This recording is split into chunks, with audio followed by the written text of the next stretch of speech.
Okay guys, welcome back. So, hot off the heels of Cameron Champ's great win yesterday, second win in his first 33 events. They were saying it's some kind of it's not a record, or maybe it was a record. Well, it certainly puts him in some elite Some company, yeah. of the people who've done that. I think Tiger was something. I think he won twice in his first 15 events or something. But it was very similar to guys like Phil and sort of the other proteges out there. So yeah, pretty impressive display. Obviously an emotional win for him. He looked like he was fighting it with his the whole way around.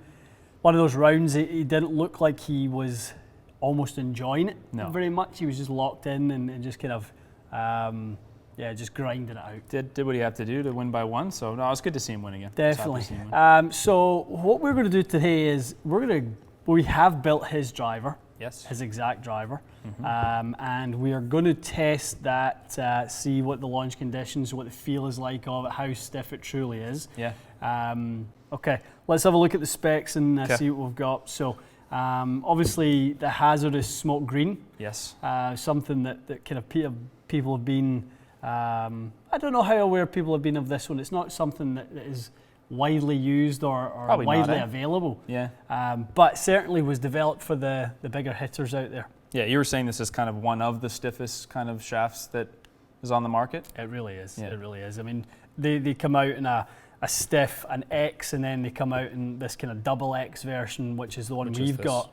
This TX version, 6.5 TX. We've got it in the same head setting as he has. So he's got flat small plus, basically? Flat small plus is where he is. So we're going to put it in that. Neutral weight at the back. CG shifter neutral. 9-degree head, LST. Yep. We'll try to recreate the sort of swing path and launch that he has. Tricky because he squeezes it, can be down on it a little bit, and you know that's going to be something it's a little trickier for you. I mean, it was interesting, you know, down the stretch when he really needed the driver. I mean, he had some great drives when he needed it. The one down 18 was ridiculous. Ridiculous. Yeah, that would have been so fun to watch that in person. Yeah, I mean, to watch Adam Hadwin, who was playing great in those last few holes, go kind of driver 3-wood just to kind of lay it into the mouth of the green, and Cameron Champ hits driver 8-iron up there pin high, just slightly on the left side, and it's a great up and down. It's just levels to the kind of horsepower that he has. That's probably the best illustration of what distance could do for a tour player. Assuming they're hitting it straight, which he was. That, you know, 3-wood versus 8-iron is a joke. Like, that's just nuts. You can't give someone that advantage and hope to be competitive unless you're the best putter on earth. Okay, my friend, let's hit a few. Do you like the color? I don't mind it.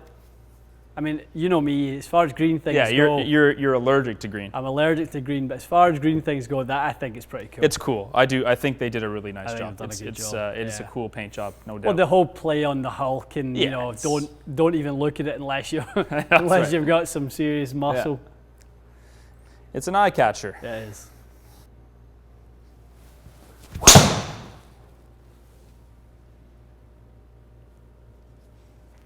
Good looking flight. Nice little fairway finder to get us going. Yeah. 329. I'd be a few yards behind the man, wouldn't I? What was he, 370 on that last hole? Yeah, 370.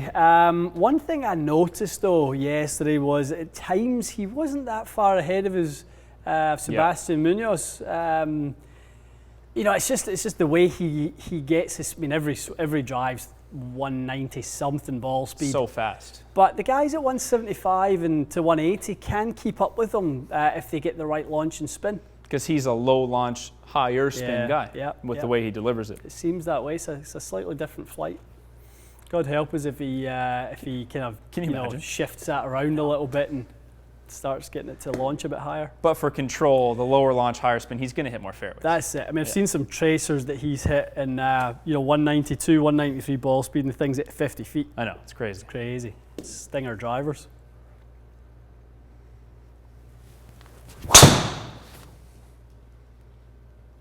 Low spinner, high in the head. Yep, very.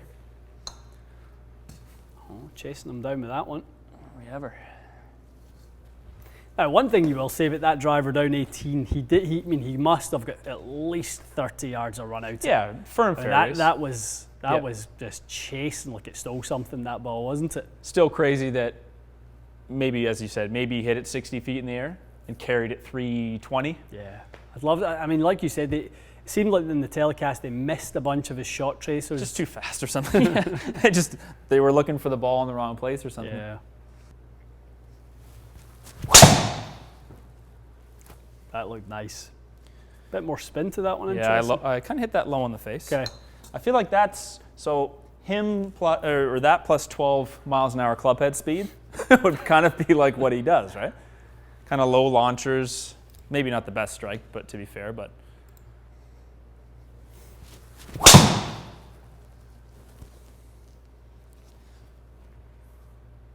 Don't know much better I can hit it than that one. Just 42 yards shy.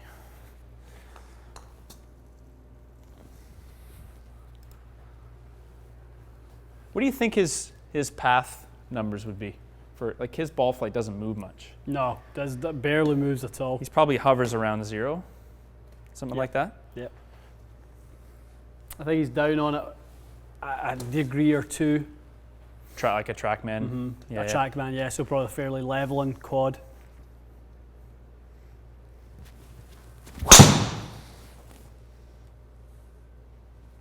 That's my best attempt to do that. It probably wasn't down on it, I'll admit, but it was closer. Talk us through, Matty, what you're feeling with the shaft. I'd love to get your feedback in terms of how it feels. The first thing I would say, especially when I kind of loosened up a little bit before we recorded, is it doesn't feel like the kind of thing you can hit a smooth one with. Like there's no, let me kind of bump one out there with that. Yeah. I feel that it needs kind of your full energy, your full attention on it to get any sort of feel out of it, because otherwise I don't even feel like it moves. You know. No. I would imagine the slow motion just kind of looks like that. Yeah. But whether that's just the perception of where it bends, I'm not sure. The dispersion seems quite incredible. Really good. I don't feel like I'm quite as middle-faced as some of the shafts we tried, but the directional start line is pretty much as good as I've had. Yeah, it doesn't look like it's contributing much towards the energy being produced.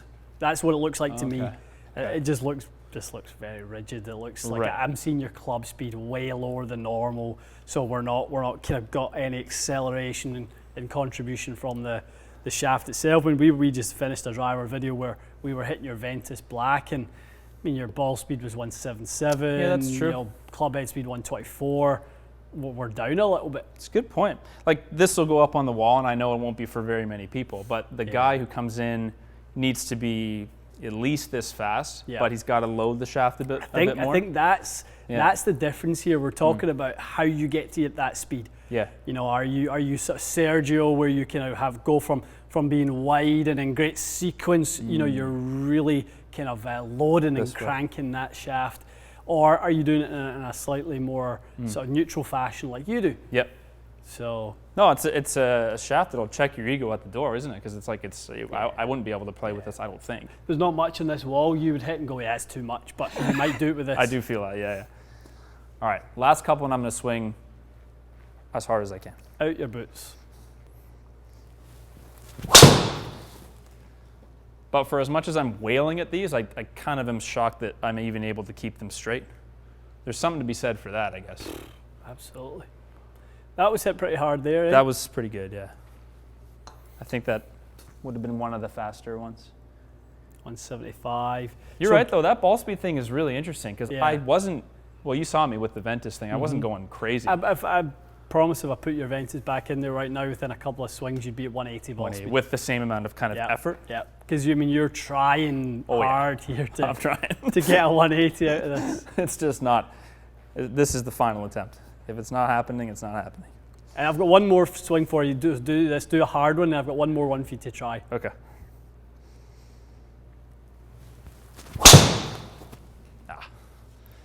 Bad strike.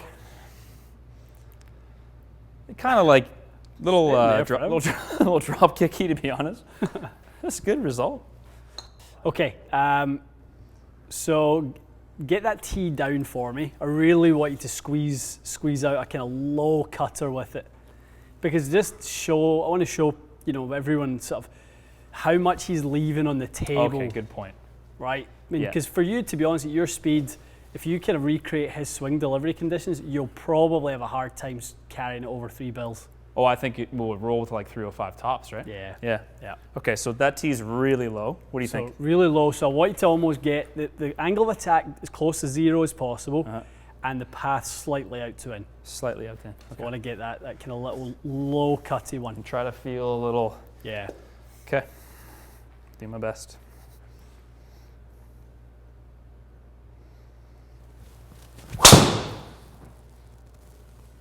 Really good effort. What was that hole we done that? Do you remember we done the Port Rush Shane video? Lowry. The Lowry one. Very similar to that. Let's see where you were there. Close. Very close. Good effort. That's as good as I've ever. That's as neutral as I've ever been. Well, there you go. I mean, so we said it'd be about 0 quad and slightly out to in. That's exactly where you are there. So I think the only how far did that go? That one still flew, where we go, 313. I think only because I somehow managed to get a nice high strike out of it. You got a high toe strike out of it. Yeah, and that dropped the spin down. Otherwise, that's not going that far. Yeah. Is that, yeah, okay, let's Lower? do one more. Yeah, I wouldn't mind seeing one out the middle of the head. And Wouldn't we all? I wouldn't mind seeing one out the middle of the head too. Okay. I could probably squeeze that even a little bit more, you think? Yeah, I think so. Little down, little across. That's definitely better. So good. So good. I think it misread the strike because it was definitely not high. It's my best and finest. Best and final. Downwards. You've done Look at that. You've done well out to get that. To get as much as that out of it. I mean, that's very similar to what he would do. His launch numbers are about 9. Spin it. That is exactly what he would sort of get out of that. So this manages the spin really well then. 'Cause Really that, well. by all means, was a little bit, let's call it not steep, but steeper, right? Yeah. But efficiency jumps up. That's kind of where he gets that distance. You're squeezing it so hard. Just so neutral. I'd like to hit the ball like that. I was going to say, I would love to see you play golf like that. Yeah, I'd like to hit the ball like that. That would be lovely. I think there's a lot to be said for that flight, right? Yeah. Yeah. That was cool. That was really fun. Different. Very cool. That's the Rory thing was. That's right. Yeah. It was. I'm not going to say it was easier, but in a way it was because with him I just knew I needed a huge high draw. This is different, but I like this because it's, to be honest with you, I'm trying to work on this kind of thing in my swing. I want to get a little more neutral. Yeah. So that is nice to see that at least it's on my radar. 9 degrees of launch. Would you kind of give that shaft any time to see if you could get used to the sort of sturdier, stiffer feel, and knowing that it flies as straight as that? I would definitely be willing to try it. It's probably, as you say, it's probably just a little bit of an adjustment period where the feel of it, maybe dynamically, and if we can analyze it further with another shaft to compare sort of how it's bending, but maybe it's more just my perception. Maybe it actually is kicking fine. I don't know. I would like to play around a little bit with the weight and see, because to me, when I built it up and the swing weight was as high as what it is at D8, I'd like to kind of almost play with the weights in the head a little bit and try and get it, D4, D5. So we can get a bit more club head speed? Yeah, I feel like you could get a little bit more kind of out of it with that. Good point. It just feels a little heavy. It definitely feels a little heavy, and maybe that's, I was maybe partially blaming the shaft for that sluggish feeling. Maybe that's because the head, the swing weight was so heavy. I felt like I couldn't kind of rip one quite as fast, but yeah, amazing that he's 20 miles an hour faster in ball speed. That is quite amazing. It's insane. So cool. That's quite amazing. So cool. Yep. It's a different level. It's impressive. Okay, guys, hope you enjoyed that. That was a fun one. That was a good time. Tough to get anyone to recreate Cameron Chapp's swing and swing delivery, but I take my hat off to you. That was as good an attempt as anyone will make. Thanks, it. pal. That's pretty good stuff. Okay, guys, lots more to come today. We've got a busy schedule ahead, and we'll see you again soon.